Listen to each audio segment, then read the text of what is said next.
انسانوں میں گورے اور کالے کا فرق کیوں ہے؟ جواب جاننے سے پہلے ہماری یوٹیوب چینل کو سبسکرائب کریں اور بیل آئیکن پر کلک کرنا نہ بھولیں۔ ایک مرتبہ حضرت ابو ذر غفاری اور بلال حبشی گفتگو کر رہے تھے۔ گفتگو ختم ہوئی اور بلال اٹھ کر چلے گئے۔ اس موقع پر ابو ذر غفاری سوچ میں ڈوب گئے اور اسی پریشانی کی حالت میں حضرت علی کی خدمت میں حاضر ہوئے تاکہ اپنی پریشانی کا حل نکالیں۔ حضرت علی نے ابو ذر غفاری کو آتے دیکھا اور ان کے پریشان چہرے کو دیکھ کر مسکراتے ہوئے فرمایا، اے ابو ذر، سوال بتاؤ گے یا میں جواب دوں؟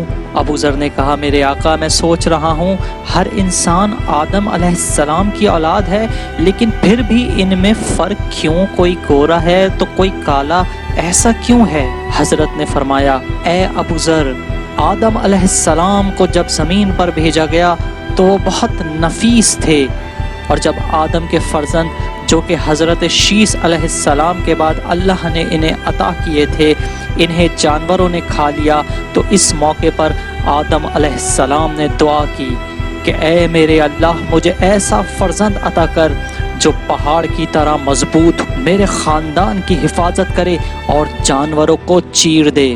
بس اللہ نے آدم کی دعا کو قبول کیا۔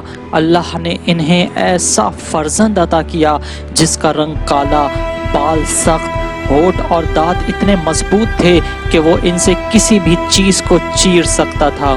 آدم نے اپنے اس فرزند کا نام کنان رکھا۔ وہ پورے قبیلے کی حفاظت کرتا تھا اور بہادری میں اس کا کوئی مثل نہ تھا۔ تب سے ہی انسانوں میں یہ فرق واضح ہوا، جو لوگ حضرت شیس کی اولاد سے ہیں گورے رہے، اور جو کنان کی نسل سے پیدا ہوئے ان کا رنگ کالا، بال سخت اور ہونٹ موٹے رہے۔ اس طرح ابو ذر غفاری کے سوال کا جواب انہیں ملا اور وہ مطمئن ہو گئے۔ اس سے ہمیں یہ بھی پتہ چلتا ہے کہ اللہ کے ولی حضرت علی کے پاس تاریخ کی کتنی مضبوط معلومات جمع تھی۔ مزید ویڈیوز کے لیے ہمارے یوٹیوب چینل سے منسلک رہیں اور اس کو سبسکرائب کریں اور بیل آئیکن پر کلک کریں تاکہ آپ کو ہماری نئی ویڈیوز کا نوٹیفیکیشن ملتا رہے۔